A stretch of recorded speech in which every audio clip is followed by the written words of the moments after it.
पहली बार शुरू हुआ राजनीतिक सफर। कौन है ये लोग? अचानक बुलाकर थमा दिया टिकट। क्यों बने मोदी, राहुल, ममता या लालू के चहेते?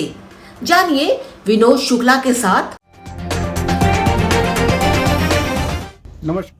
नमस्कार, मैं हूं विनोद कुमार शुक्ला। आप देख रहे हैं आई ऑफ ट्रुथ। हम लगातार उन कॉन्स्टिट्यूएंसी की चर्चा कर रहे हैं वो जहां से इस बार सभी राजनीतिक दलों ने ऐसे दावेदार को मैदान में उतारा है जिसने लोगों को चौंकाया है, सरप्राइज किया है। हमने लगभग 3-4 कॉन्स्टिट्यूएंसीज की चर्चा की। आज हम चर्चा करते हैं पूर्व क्रिकेटर, भारतीय टीम को जिन्होंने प्रतिनिधित्व किया है, यूसुफ पठान। यूसुफ पठान को तृणमूल कांग्रेस ने बहरामपुर से उतारा है अधीर रंजन चौधरी के खिलाफ, जो अभी कांग्रेस के नेता हैं लोकसभा में। ये एक बहुत महत्वपूर्ण बात है कई दृष्टि से। पहला तो ये कि अगर पिछले विधानसभा चुनाव की बात करें तो जो ममता बनर्जी हैं, वहाँ पश्चिम बंगाल की मुख्यमंत्री, वो लगातार जो प्रधानमंत्री नरेंद्र मोदी हैं और गृह मंत्री अमित शाह हैं, उन पर बाहरी होने का आरोप लगा करके उन्होंने पूरा चुनाव मतलब आगे बढ़ाया और जीतने में कामयाब रही। और ये जो बाहरी वाला टैग था वो उन पर चिपक सा गया था। बंगाली आइडेंटिटी के साथ ममता बनर्जी ने ये चुनाव लड़ाया। इस बार ममता बनर्जी ने खुद बहुत सारे बाहरी कैंडिडेट्स को मैदान में उतारा है। देखिए, कोई पूर्वांचल से आए तो समझ में आता है, बिहार, उत्तर प्रदेश पुराना वो रहा है, वहाँ लोग श्रमिक बन के गए हैं। लंबे समय से लोग कलकत्ता और पश्चिम बंगाल और आज के जो बांग्लादेश है वहाँ रहते रहे। लेकिन किसी गुजराती को, बड़ौदा के किसी निवासी को पश्चिम बंगाल से चुनाव लड़ाना, ये और तब जब तृणमूल कांग्रेस लोकल आइडेंटिटी की बात करती है, वो थोड़ा सा चौंकाने वाला नाम था। बहुत सक्रियता भी राजनीतिक रूप से यूसुफ पठान की नहीं रही है। जब वो उनका नाम घोषित किया गया तो वो श्रीलंका में थे। खैर, अब ये जो बहरामपुर लोकसभा सीट है, इस लोकसभा सीट को अधीर रंजन चौधरी 1999 से 1999 से अब तक लगातार रिप्रेजेंट कर रहे हैं। और ऐसा भी नहीं है कि बड़ी थिन मार्जिन से जीतते रहे हैं। बहुत बार ऐसा हुआ है कि वो इस सीट को लगभग 2.5 से 3 लाख के मार्जिन से उन्होंने चुनाव जीता है। तो अच्छा खासा उनका सपोर्ट बेस रहा है। और तब जब पूरे प्रदेश में कांग्रेस ख़त्म सी हो गई है, उन परिस्थितियों में अधीर रंजन चौधरी इस सीट को मजबूती के साथ निकालते रहे और कई बार 1-2 चुनाव में उनको 50% से ऊपर 51 और यहाँ तक कि 54% तक वोट मिले हैं, जो उनको बाकी अपने कैंडिडेट्स को के खिलाफ इनविंसिबल बनाता था। मतलब आप 51% वोट पा गए तो आप बाकी चाहे जितना वोट पाए, आपको चुनाव जीतना ही जीतना है। तो ये स्थिति करें। अगर पिछले विधानसभा की बात करें, पिछले विधानसभा चुनाव की बात करें, तो स्थितियां थोड़ी सी उलट दिख रही हैं। इस लोकसभा के अंतर्गत 7 विधानसभा आती हैं। 6 पर तृणमूल कांग्रेस का कब्जा है और 1 पर भाजपा है। भाजपा भी इस सीट पर लगभग 1 से 1.5 लाख के बीच में वोट कास्ट करती रही है। इतना वोट उसके हिस्से आता रहा है।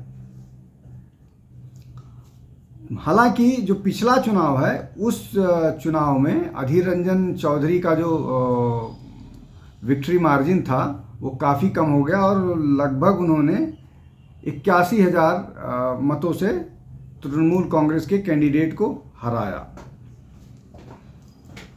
अब इसमें इस कॉन्स्टिट्यूंसी के बारे में चर्चा इसलिए है, एक तो ये कि यहाँ से यूसुफ पठान को ले आया गया है, दूसरा ये कि वो गुजरात से हैं, गुजराती आइडेंटिटी को लेकर के पिछले चुनाव में ममता बनर्जी ने बहुत शोर शराबा किया था और उनको आउटसाइडर का एक मुहिम चलाया था। अब वो एक गुजराती की ही मदद लेनी पड़ रही है उनको, अधीर रंजन चौधरी को हराने के लिए। तीसरा, ये कॉन्स्टिट्यूंसी माइनॉरिटी डोमिनेटेड है, तो एक माइनॉरिटी और स्पोर्ट्समैन के सामने क्या अधीर रंजन इस बार टिक पाएंगे, ये एक बड़ा प्रश्न है। और क्या इसी स्ट्रेटजी के तहत ले आया गया है, इसलिए कि इस सीट पर लगभग 66% मुस्लिम वोटर्स हैं। लगभग 13-14 लाख मतदाताओं वाली ये कॉन्स्टिट्यूंसी है, लेकिन लगभग 66% के आसपास इस लोकसभा में मुस्लिम मतदाता हैं। तो उस दृष्टि से भी इस अधीर रंजन के लिए ये चुनाव बहुत मुश्किल होने वाला है। वो लगातार हालांकि आक्रामक हैं तृणमूल कांग्रेस को लेकर के, और ये कह रहे हैं कि तृणमूल कांग्रेस जो है वो भाजपा के साथ मिलके कांग्रेस को पूरी तरह से समाप्त करने के लिए काम कर रही है। और यही सब बातें थी जो INDA अलायंस को तृणमूल कांग्रेस के साथ, या ये कहिए कि INDA अलायंस इन्हीं सब कारणों से पश्चिम बंगाल में मूर्त रूप नहीं ले पाया, शेप नहीं ले पाया, और लेफ्ट पार्टी और कांग्रेस का अलायंस हुआ है। दूसरी तरफ तृणमूल अकेले लड़ रही है, बीजेपी लड़ रही है। लेकिन इसमें एक महत्वपूर्ण बात यह है कि मुस्लिम मतदाताओं की तृणमूल कांग्रेस से नाराज़गी की बात हो रही है। ये काफ़ी दिनों से ये चर्चा है, और इसीलिए ममता बनर्जी लगातार मुस्लिम मतदाताओं को रिझाने के लिए कुछ भी करने के लिए तैयार हैं, सबको कसम दिलाती हैं। ममता बनर्जी ने अल्लाह की कसम और काफिर जैसे बयानों से ऐसा लगने लगा था कि शायद तृणमूल कांग्रेस से मुस्लिम मतदाताओं की दूरी बढ़ रही है, और इसलिए ही इस तरह की बात कर रही थी। और भी बहुत सारी ऐसी बातें थी जो लग रहा था कि वो मुस्लिम मतदाताओं को अपनी तरफ एक बार फिर आकर्षित करने के लिए प्रयासरत हैं, और उसके लिए हर संभव कोशिश कर रही हैं। तो क्या इन परिस्थितियों में जब मुस्लिम मतदाता तृणमूल कांग्रेस से नाराज़ हैं और वो बाकी जगहों पर भी, चाहे उत्तर प्रदेश हो, चाहे बिहार हो, चाहे तेलंगाना हो, कर्नाटका हो, इन जगहों पर मुस्लिम मतदाताओं का एक झुकाव कांग्रेस की तरफ राष्ट्रीय पार्टी होने के नाते बढ़ रहा है, उन परिस्थितियों में क्या तृणमूल कांग्रेस इस तरह के सीटों पर चुनावी अभियान अपना आगे बढ़ा पाएगी, जीत पाएगी? तब जब इस सीट पर लगभग 66% मुस्लिम मतदाता है और तृणमूल कांग्रेस ने एक मुस्लिम कैंडिडेट को उतारा है। ये एक महत्वपूर्ण बात है, इसको ध्यान में रखने जैसी बात है। इस बीच प्रधानमंत्री ने जिस तरह से CAA NRC, होम मिनिस्टर गृह मंत्री ने CAA NRC की बात की, उनके बाकी नेता CAA NRC की बात कर रहे हैं, ज़्यादा बच्चे पैदा करने वालों और जो घुसपैठिए हैं उनके खिलाफ बात कर रहे हैं। तो पश्चिम बंगाल में पूरी तरह से चुनाव पोलराइज्ड है, लेकिन इस सीट पर बीजेपी चांस इसलिए नहीं स्टैंड करती है कि चाहे जो बीजेपी दावा करे कि उसको इतने % मुस्लिम मतदाता देते हैं, मुस्लिम मतदाताओं का वोट उसको बहुत कम मिलता है, और कम से कम इतना तो नहीं मिलता है कि वो कोई चुनाव जीत पाए मुस्लिम मतदाताओं की बदौलत। तो तृणमूल कांग्रेस, तो ये पश्चिम बंगाल की इस सीट पर कम से कम वैसा ही होता दिख रहा है कि वहाँ मुस्लिम मतदाता बीजेपी को वोट करेंगे नहीं। बीजेपी वहाँ 1 से 1.5 लाख के से ज़्यादा वोट नहीं ले पाती है। तो ये निश्चित तौर पर अधीर रंजन और यूसुफ पठान के बीच टक्कर होने वाली है, और उस टक्कर में एक और महत्वपूर्ण बात यह है कि ये जो बाहरी वाला तमगा होता है ना, ये हिंदू डोमिनेटेड कॉन्स्टिट्यूएंसी में होता है कि वहाँ पर कि अगर कोई बाहरी कैंडिडेट आया है तो बंगाली वर्सेस आउटसाइडर वाला सेंटिमेंट आ जाता है। लेकिन मुस्लिम डोमिनेटेड कॉन्स्टिट्यूएंसी में मुस्लिम्स को लेकर के इस तरह की भावना नहीं होती है, वो इस तरह से नहीं सोचते हैं।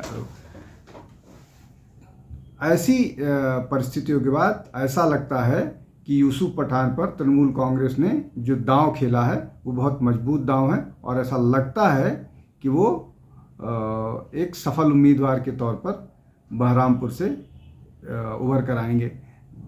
लेकिन ये आने वाला समय ही बताएगा, इसलिए कि जनता जनार्दन का क्या फैसला होता है वो कोई नहीं जानता है। जिस दिन बैलेट बॉक्स या खुलते हैं या जिस दिन ईवीएम में काउंटिंग होगी तभी पता चलेगा। आज के लिए इतना ही, बहुत बहुत धन्यवाद। अगले अंक में फिर किसी इसी तरह के नेता के साथ आपके समक्ष हाजिर होऊंगा। बहुत बहुत धन्यवाद, नमस्कार।